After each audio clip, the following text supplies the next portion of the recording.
Welcome to All Clear Firefighter Wellness, where we seek ways to improve ourselves and those around us and light our fire within.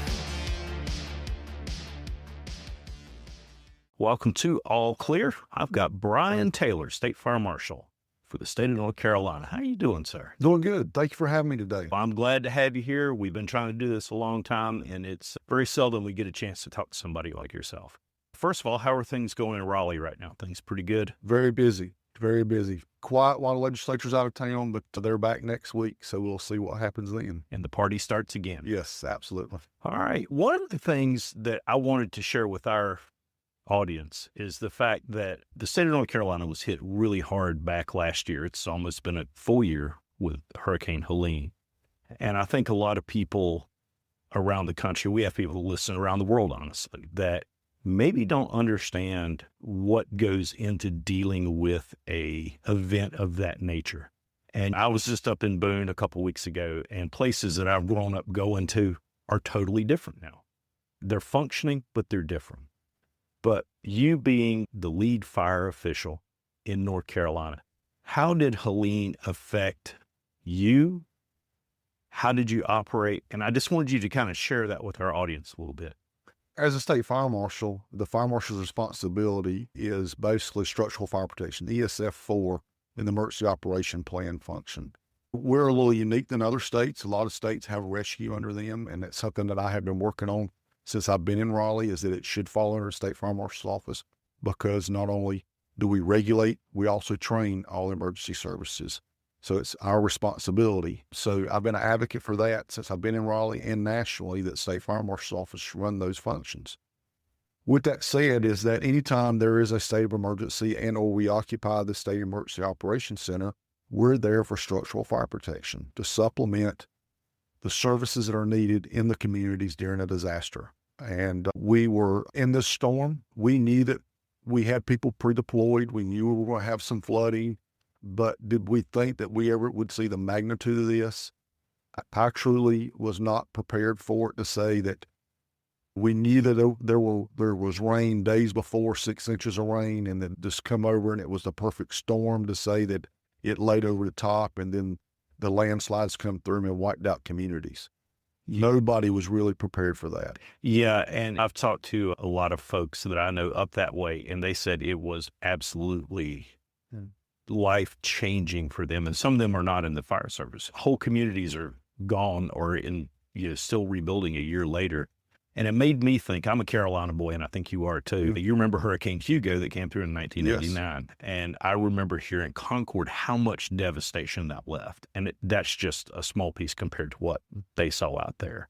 So when you see that magnitude, what's the first thing that goes through your mind, knowing that you're going to be the one that's going to have to start getting the gears turning and get things moving? When we discovered that we were basically cut off to Western North Carolina, that was concerning. And then trying to build a game plan, because working outside of the model, because I don't report to the governor, but all the other emergency management does. So, in that model is that I don't have the resources as state emergency management or the Guard. I have to go through, just like anyone else, through the Web EOC to make requests. But then I had private partners reaching out and saying, how can we help you? And these relationships I have built nationally because of being on national boards. Having U.S. Fire Pumps, which was former Fiero fire equipment, reached out and said, look, what can we help you with? I have a jet. I can come and help you. I says, look, right now we need access into Asheville. We don't know how bad it is because we've been cut off with communications there. And so they flew in and picked me up, and we went in on that Saturday after the storm, and it was a one-shot deal, because there was no power, no communications. FAA was controlling the airspace from Atlanta, and the pilot says, we're going to make one try at it, and if we don't make it, we're not going to be able to get in there. So we were able to get in there, and we were able to make access to a sheriff's deputy that gave us an escort to the EOC at Buncombe County. So that relationship allowed me to get on the ground and say, what are our needs? Because we had people pre-deployed in the area, and we needed to see what they needed because there was no communications. And the devastation that we've seen was unreal just in the urban area of Asheville. Arriving there, first thing I did was to see the emergency management director. What are your needs? What are your concerns? Communications. We have no communications. U.S. Fire Pumps, Chris Fierro had a Starlink. Here's a Starlink. Set up communications right there on the spot. And then, okay, what do we foresee the long-term effects? It was our water distribution system was completely down, water treatment plant, and it's to the point that it will take months to repair. Okay, what are our resources? So I put a request as State Fire Marshal once we got up and operational to Web EOC and says, we need a water distribution system set up, bring in equipment to get it up and operational, because we know that not only for domestic drinking, but fire protection. We had roadways, we had water systems, we had utilities, distribution systems wiped out. And this was just in Asheville. And I understand we had a third of our state pretty much demolished, the worst natural disaster North Carolina's ever experienced. So we put that request in, and at that point, we got on the plane, headed back, and I started strategizing. What are we going to do to be able to affect these communities? Just because of our last experiences with storms. And after getting back and looking at things, my plan was then Sunday, I was working with staff, EOC. I actually went back to state EOC on Sunday, listened to the briefings, course of actions, and went to Asheville on Monday when the governor and the EMA director and all the state leadership was there to really see what course of action was. And at that time, I'd put a request in to put in a fire base camp in Hickory, because that was the foot of or the entry point that you could go either north or south to help the folks in Western North Carolina. I put that request in. That request never got filled because there was a FEMA base camp a mile down the road. FEMA base camp is totally different mission than what we had. Ours was based off fire service. And as we all know in the fire service is that in every community, the base hub is your local community fire department. Right. Rural, this area here in Concord, the community knows that they can come here in this community center here and get assistance in a state of emergency. So it was my key. The key to it is to get to every fire department that I could and get them set up with the resources they needed to start rebuilding their communities. So after leaving Asheville, when I went to Hickory, I was introduced to a nonprofit organization called Operation Helo. Actually, it was Operation Airdrop. And Airdrop was a fixed wing organization from Florida that had been flying storms in Florida. They came to North Carolina to see how they could help with this storm. The problem was it was so cut off, fixed wing wasn't going to be beneficial, so they started calling in rotor wing helicopters, which created our Operation Helo. And I got with the organizer with that and says, look, I need to get to fire departments. Can you provide me transportation to get in to see fire chiefs and see what their need was? And for 11 straight days, I flew with private pilots from all over the country to go in and see fire departments and take them resources from generators, medical supplies, chainsaws, and then eventually Starlinks. President Trump reached out to Elon Musk, said, Western North Carolina needs Starlinks for communications. I pulled the first Starlink off of the truck when it rolled in and flew it into Gearing Creek.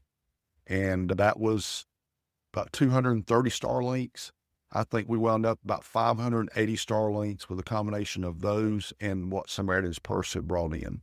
And that was truly a game changer to start rebuilding the communities, because they were able to start with communications, start with their basic resources at the local fire departments to start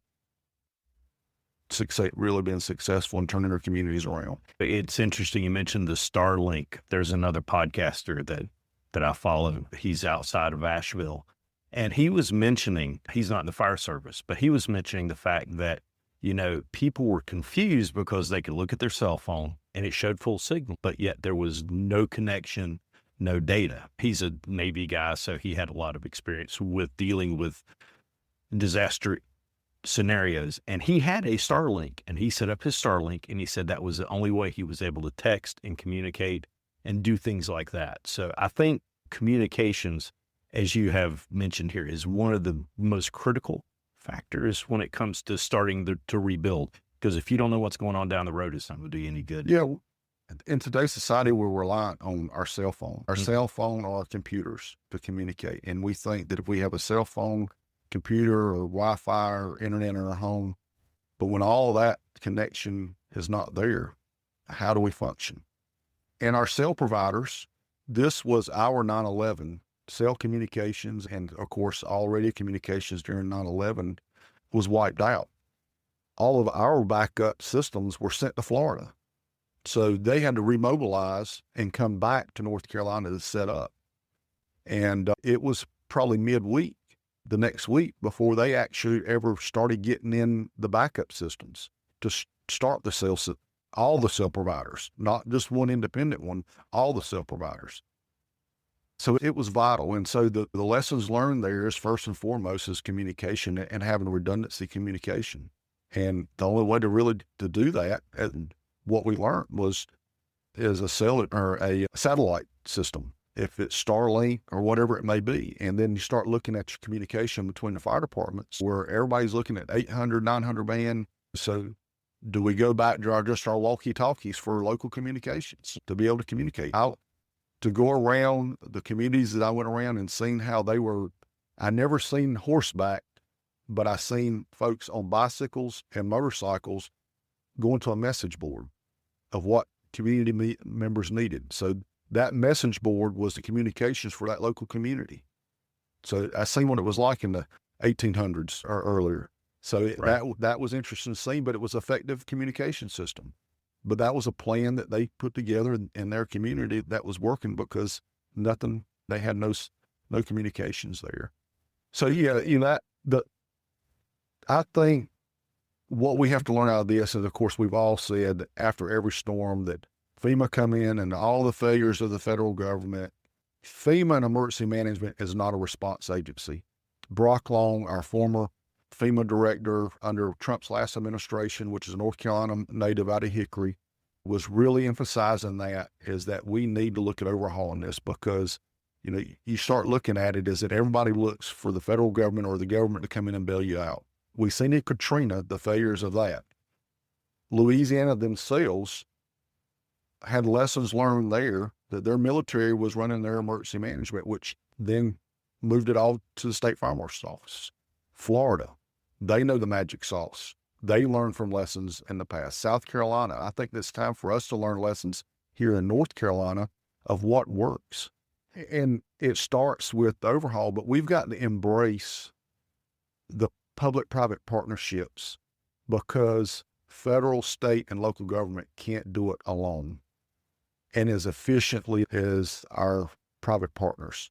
When you have nonprofit organizations that are stepping up and have the ability, the state and local government needs to embrace that and say, how can we work together to be more efficient to get help out there and not wait for somebody from Washington or the state to come in and say, you can't do this, because it was proven that the private nonprofits from Operation Hilo to Samaritan's Purse to Baptist Men, all these private organizations were more effective than government.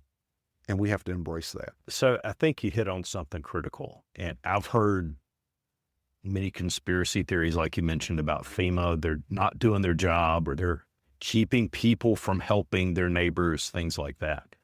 When you said, for example, that there was an operation base for FEMA set up about a mile from where you were trying to set up one for fire, did it really impact our ability to operate as a state with them being present? Or is that just something that I think people kind of blow up and make it seem very adversarial? What we face with is that who's going to pay for it? We're always concerned about who's going to pay for it. The fire service is not like that. The fire service is going to go help our brother and sister and worry about paying for it later. Now, we know there's a cost to everything, but when you start calling these teams in here, they're very expensive. When you have resources in your own state that can provide as good as service as others. Now, it's about response. You're going there is a problem. How you going to respond to it?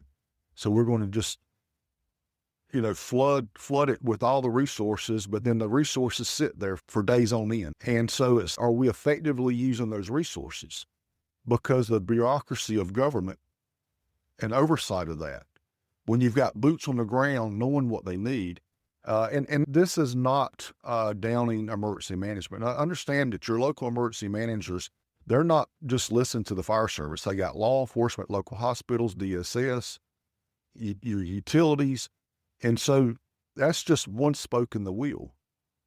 But if you look at it, is that there is a local fire department in every community, and they know what their needs are better than anybody sitting at the county emergency management office, the regional office, and or the state office when it goes through 3 desks. So look at the bureaucracy it has to go through to make a decision what's truly needed on the ground. And then the next thing that comes out of anybody's mouth is that, what about fraud? Fraud and or the abuse of the system. The key is to help our brother and sister and the citizens of North Carolina as quickly and efficiently as we can. And that's where we have to really understand and have people in the seats that know what their experience and what their needs are. And let's worry about the fraud. That's why FEMA has so many employees, and it's all based around fraud. People misusing the funding and things of that nature. And then of course, a lot of people don't insure their property relying on FEMA. So there's so much reliant on government to bail them out. But then you have the insurance that if you go get insurance and it says you don't need flood insurance, you're not in a floodplain. If it rains at your house, you need a flood insurance. Nothing else will do it. That's exactly right. So, we could go on and on about the bureaucracy of government and how FEMA should be overhauled. And I think the lesson learned there is that even at the federal government, we don't have the U.S. Fire Administrator, which I consider the nation's fire chief, sitting in the SF4 seat, the fire seat. And then think about it, who responds to all the rescues? Your FEMA teams are fire departments. So you have Department of Agriculture sitting in the SF4 seat to make those command decisions.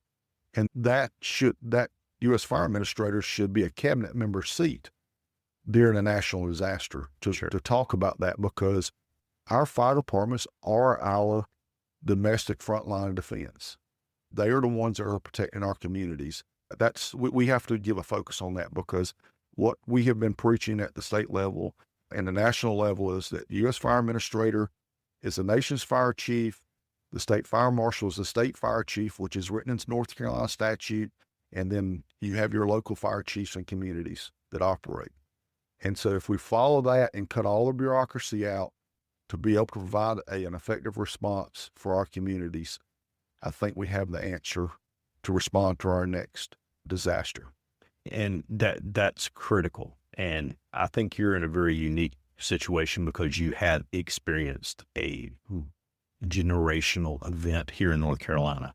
We've actually seen several, if you've lived in North Carolina for any period of time, but this definitely is the one that we're focused on, because this is where we've seen the failures, we've seen the successes.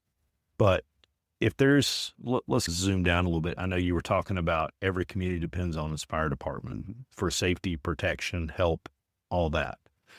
I've heard 1,000 stories about the guys down the road from the local volunteer fire department. They were working with the firefighters to cut a road into somebody's house that maybe had medical problems. A ton of stories like that. But let's think about the next one that's coming, and not just North Carolina. It might be Idaho. It could be South Dakota. It could be California. What steps can an individual department take to bulletproof themselves, so to speak, against, when these things come, and they will come at some point? How can you be best prepared for it? What steps can a fire department take to do that? I think that they need to be prepared, just like any fire scene that they respond to. It's manage the chaos. It's going to be chaotic. You're going to have entities coming in all directions. And if you can pull in those resources and manage those resources to get to affected areas, even though we were ESF4, Structural Fire Protection Base Camp, and we had equipment coming from all over the country to be distributed through there, we eventually started getting people coming in that were cutting trees, ATVs to access areas. We utilized that same group. When we were out in the communities, we were saying, who needs roads cleared for access? So we had took on another task at the ESF4 base camp to start sending folks out so they could just clear roadways for access. Yeah. That was beyond the response. We were into our damage assessments for that. Yep. That was much later in the stage. So I think it's crucial that fire departments, to be prepared, is that they've got to have a redundancy of communications, a redundancy of power. And that's something that the mountains discovered, is that we have generation on everything at the coast because of hurricanes, but we have nothing in the mountains because they were not prepared for a hurricane to come through there. So that was an issue. And that's why our legislature come out with special grants to be prepared. And the number one priority was generation and communications. Power and communications. Powers and communications for those fire departments for the next disaster. And I think that's critical. And another thing that you brought up that I really appreciated is that you were mentioning working with nonprofits, working with private companies and agencies to set that network up ahead of time, because I know that you've got friends and companies around the country from what you do, as you mentioned, and you were able to say, hey, do you know somebody that can help us with this? Somebody that can maybe help us find one of those? And when you have those, even on a community-wide level, maybe it's knowing the guy that owns the grocery store, if it's a small community. How important are those connections? They're very valuable. And I'll tell you a life lesson, or a real life lesson, is Samaritan's Purse. They had hired a fire guy. I believe he may have been out of Texas area, but they had brought him on for their missions. And during this storm, he had reached out early and said, look, we want to make a relationship with you and know what your needs are. We have never operated on domestic soil because as they're a worldwide company that helped in state of disasters. And so by that relationship, we had already connected of how that nonprofit could start working with the fire service, knowing the value. So by having a person to speak the fire language and know the capabilities of the fire service, he was already educating the leadership at Samaritan's Purse to how we could help in the communities. And it starts with the State Fire Marshal. So it's about those relationships and having key people in those areas to know how can we be effective to provide assistance and resources to those areas. So by having someone within Samaritan's Purse that spoke the fire language and knew who to reach out to, I would say that was fate, the good Lord working. As bad as the devastation was, stars aligned for a lot of people and the relationships that we built through that. And you got nonprofits, private partners like Lowe's. I had a daily call with a representative from Lowe's, is that how many generators do you need a day? How many saws do you need? We had a Umbrella Fire, which is a fire training company out of Ohio, brought a tractor trailer full of generators and saws, delivered them to the base camp. What we could drive into communities on request, we drove in by trucks and then flew the rest of them in through all of Western North Carolina. So that's proven. And as we say, lessons learned is that embrace the public-private partnerships and say, we don't need to wait on Washington to come in, the federal government to come in. We don't need to wait on the state government. We can be self-sufficient and embrace this.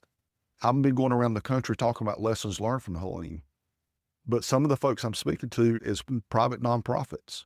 I went to Dallas, Texas, and talked to a business there, a corporate business, the importance of and the value of making those relationships. I went to California and talked to the state licensure boards there, of all the licensure boards across the country.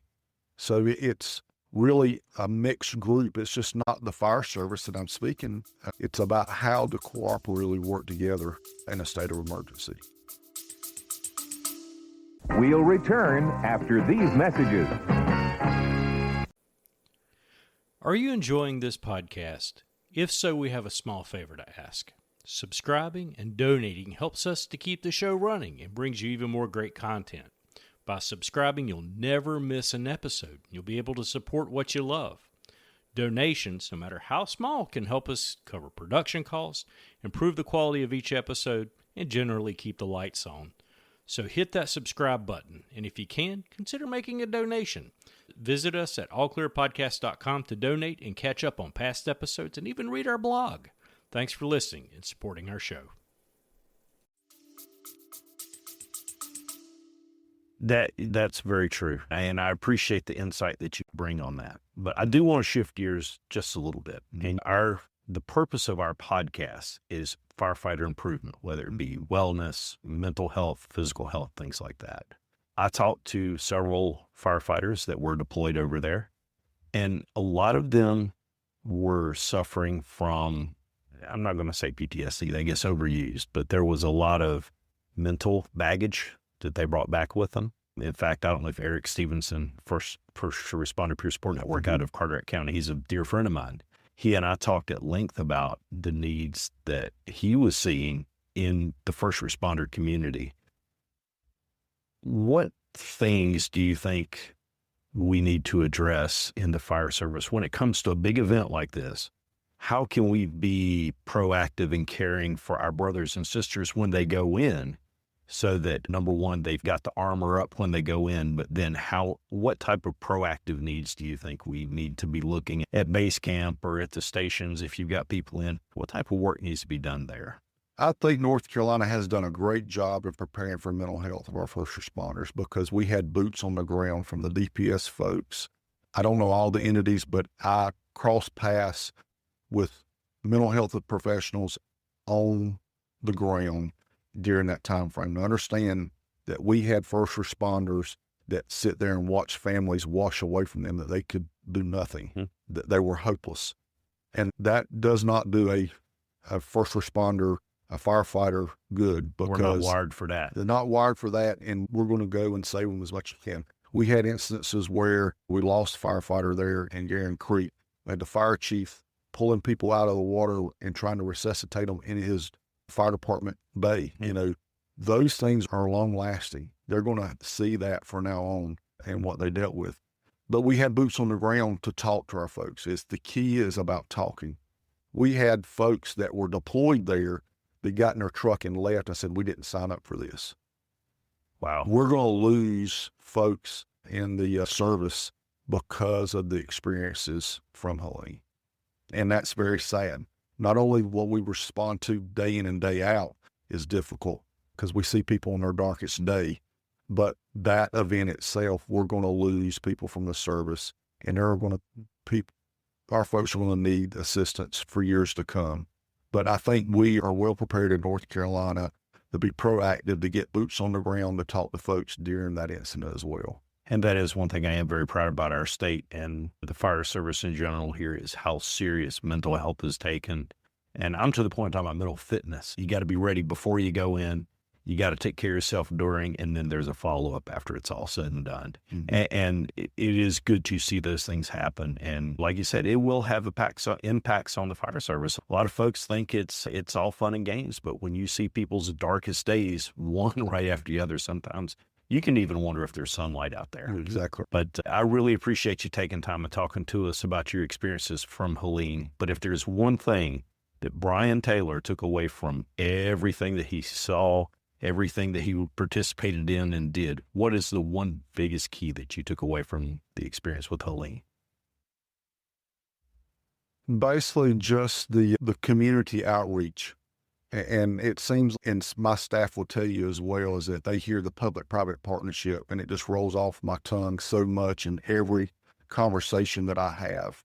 But I just think we have to embrace and network with folks to be prepared for what tomorrow holds. Never miss out on opportunities to meet folks and see their value, for not really to be self-promoting or to benefit you personally, but how can you benefit us for the greater good? And then some of the relationships and knowing there's a higher power, because across individuals, from fire chiefs, from their wives. And I believe you may have heard a testimony that I gave with a fire chief and his wife that was also just went through breast cancer surgery. And God puts you in places at times that you don't understand for reasoning, but not only you're benefiting them, they're benefiting you as well. So the relationships is key for just building a strong relationship in the communities and how we can help each other. And I think you hit something very big right there, having a faith. Well, it's not about the religion so much from what you're saying, but it's the faith that you believe that there's something bigger. Yes. And not with Helene, but I know, like with myself personally, I've seen the power that comes through. You talk to somebody, they say that thing. That's exactly what I needed to hear today. And it might be the least likely person that you would think would say it, but it really builds our faith individually. And then it also helps us to appreciate how the fire service that we're all part of, it's bigger than any one of us. And we are all here to help each other out and ultimately to serve our communities. And to be a minister is to be a person that serves. And that's Right. exactly what I think each and every one of us does in the fire service, is looking to serve someone in whatever capacity it is. But It is. And there's a key point that I missed out earlier is that I think it's important to talk about is how loved the fire service still is. And what I experienced during Helene, because no one trusts the federal government, is that we had folks from all over the country come in and going, healthcare nurses checking for medications. We had the military in that were volunteering their time to go check on folks. But if you did not have a fire department logo shirt on or pulled up in a fire department vehicle, you weren't let on anybody's property. yeah. So it's proven that the fire department is still trusted and loved. And it's a key component is that you were trusted during a time, because there were a lot of sovereign citizen state of mind folks there. And so there were some very trying times on those communities, because you got to realize these people were they got that property over generations. Right. And they don't want the federal government to come in and dictating that you can't build back on this property. And so they wouldn't accept the trailers. They didn't want them to come in and do the surveys on their property. And I seen people living in tents with it snowing. And we'll probably still have people living in tents there. But the fire service needs to realize they are still beloved and are the most trusted folks in their communities. And it goes back to say is that you have to embrace and be that community partner for your community. Yep. And the takeaway from that I personally have gotten from seeing the response to Helene and listening to you when you were talking about this original at the Safe Kids Conference here in North Carolina, that kind of got me thinking about the value of this, was the fact that we're part of something bigger. People respect us. People trust us.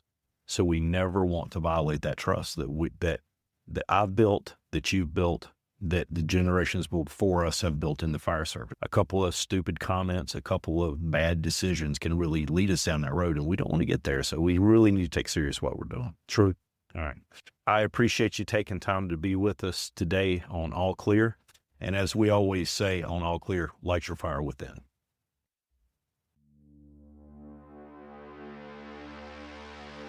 That's a wrap for this episode of All Clear Firefighter Wellness. Your host and producer, Travis McGaha, thanks you for tuning in.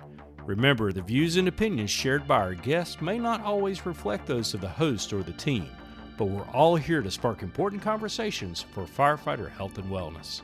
All Clear is proudly supported by the North Carolina Firefighter Cancer and Wellness Alliance. If you enjoyed the show, share it with your crew or someone who needs to hear it.